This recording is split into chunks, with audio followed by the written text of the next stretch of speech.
What's up guys? Welcome back. So this right here is the Sandyland, and if you've been watching my channel for a little while, then you've watched this thing go from being a super cheap brushed RC truck to being the super fast and heavily modified brushless racer it is today. And if you haven't been watching, then I would definitely recommend checking out some of those other videos to get caught up. So in today's video, I've got two more upgrades to put on this thing to make it even faster. I'm going to be replacing the stock bushings with a set of ball bearings to make the car faster and to get rid of the wheel wobble. And I'm also going to be putting on a new battery tray, which is custom designed for me by Camdriverc. Once we've done that, we're also going to take this thing out and give it its first test on the 3S lipo to see how fast we can get it to go. Enjoy!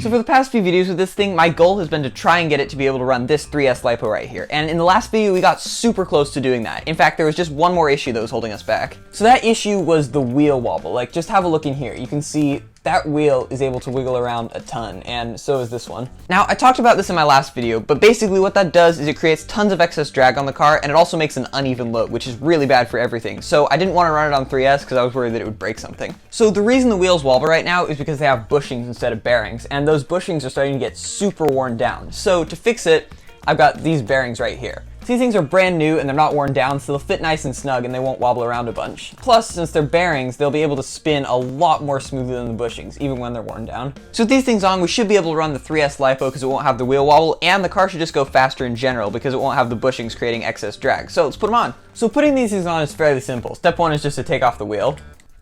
Sometimes does need a little bit of persuasion to get off though. There you go. All right.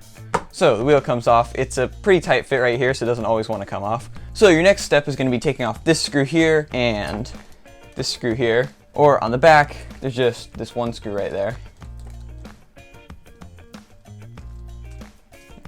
Alright, so you should have it like this, sort of hanging off. So then the next step is going to be get a flathead screwdriver, stick it under this hex, and then pry it off.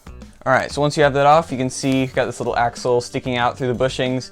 And you can see there's a fairly large gap between the bushings and the axles, so that's why it's able to wiggle around so much. So next, you just want to slide it out backwards, like that. And then you can just get a tool in there and push the bushings out. Much fiddling later. All right, that was really difficult. These things are just so small and fiddly, and I'm definitely not excited to have to do that 3 more times. But anyway, once you got that out, then you can just put in the bearings. So they go in, same spot as the bushing, just put one in there, push it in, stick another one in there. Nice. Oh wow, that was a very loud click. No wonder that other one was so hard to get out. So then you just have to do the other steps in reverse. Now for me, this little bit popped off while I was doing it, but the good news is that just pops right back on there. Just some squeezing. Then I'm gonna take this little thing, slide it on back through, take the hex, stick it back onto there. All right, so then you can just stick it back on here and make sure that little drive shaft goes back in. This can be a little bit fiddly. And then you can just screw those 2 screws back in, one on the top and one on the bottom. Then you can stick your wheel back on, and then you can just screw it back in. All right, so we've got one of the wheels done. So I will do the rest of them off camera and I'll see you all in a minute. Alright, so we got our bearings in, and these make a huge difference. Like, even just feeling it with my hands right now, it's just so much smoother. And check this out. Look how long that spins for. That's insane.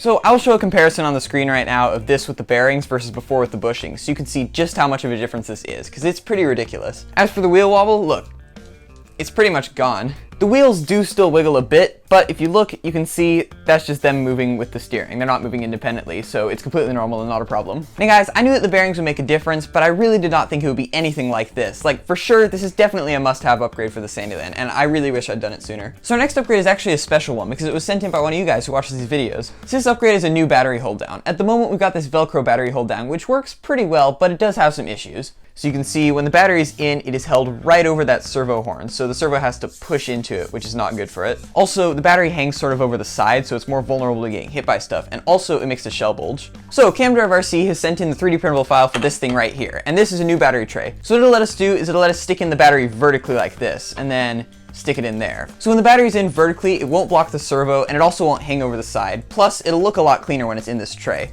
Also, the tray says Cheeseburger RC, which is super awesome. So, huge shout out and huge thank you to Camdriverc RC for designing this thing. There will be some links to him in the description if you want to check out his channel, and also if you want to download this thing. So with that, let's put it on. Alright, so we got the new battery tray in, and it looks really good. So as you can see, we've got these two elastic bands in here to let us hold the batteries. So these bands are tight enough that we can fit in the 2S LiPo and it won't shake around too much. But they're also elastic, so they're able to stretch out to fit the 3S one. Now the batteries are still held over the servo horn, but now they're high enough that it doesn't run into them, so we're good there. Now this battery tray does still hang over the side a little bit, and unfortunately there's nothing we can do about that because it has to be wide enough to fit the 3S LiPo. But this is still better than the Velcro because now the battery has a layer of plastic protecting it, so it's not just a bare battery hanging over the side. So again, huge thank you and a huge shout out to Camdriverc RC for designing this thing for me. Alright, so we got all our upgrades on and we're just about ready to take this thing out and give it a test. So here it is with the 2S LiPo.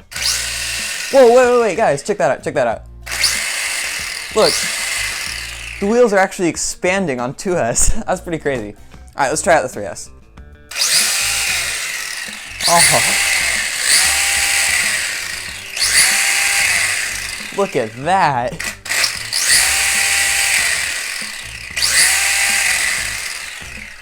That has got some power now. So for our first run with this thing, I'm going to be running it on the 2S just to make sure that I've installed everything correctly. And then once we know that it works, we'll put it in the 3S and see how fast we can really get this to go.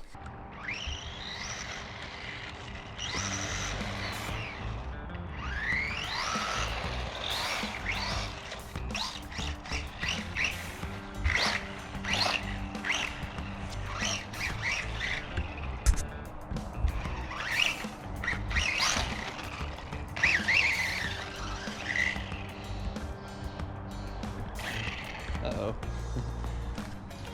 All right, 3S. Oh, wow.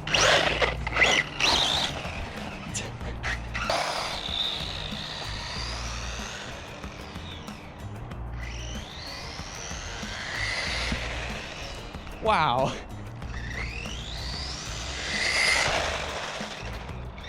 Jeez.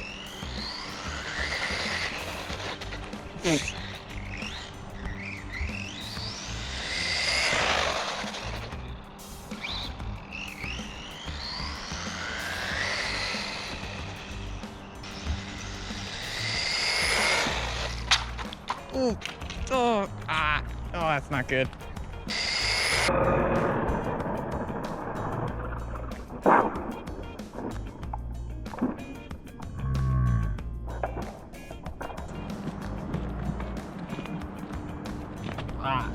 Alright, so there it is, our first test of the 3S LiPo with the Sandyland, and that was a bit ridiculous. I mean, as you can see there, pretty much every time we got above half throttle, the Sandyland just peeled out and completely lost control. Now fortunately, we did manage to get a few decent speedruns out of it, and when we did, it was just ridiculously fast. Now you did see at the end how it sort of took off and just flung the battery out, and unfortunately, it took the tray out with it, and it also knocked this wire out of our connector. So we're gonna need to resolder that, and we're gonna need to stick this tray back in before we can use it again. But for sure, if you're going for speed with your Sandyland, then a set of bearings and a 3S LiPo should do the trick. So now that we've seen how fast this thing's able to go on the 3S LiPo, there are a few more upgrades I think we're gonna need. Mainly, we need a receiver with a gyro. So basically what a gyro does is it keeps the wheels facing forward, so when the car starts to slip, it's able to recover and it doesn't just completely peel out and lose control. Most nice radio systems come with those now, so I think that's definitely something we should do. Also, I wanna do some durability upgrades. I'm thinking I'll put on some more metal parts and possibly even a roll cage. In addition to that, I also just want to take this thing out and drive it around for some fun because it's just amazing to see how fast it goes on the 3S LiPo. So stay tuned for that, subscribe so you don't miss it, and I'll see you all then. And don't worry, I will try and get the Sandyland fixed as soon as possible so I can do a longer video testing out the 3S LiPo very soon.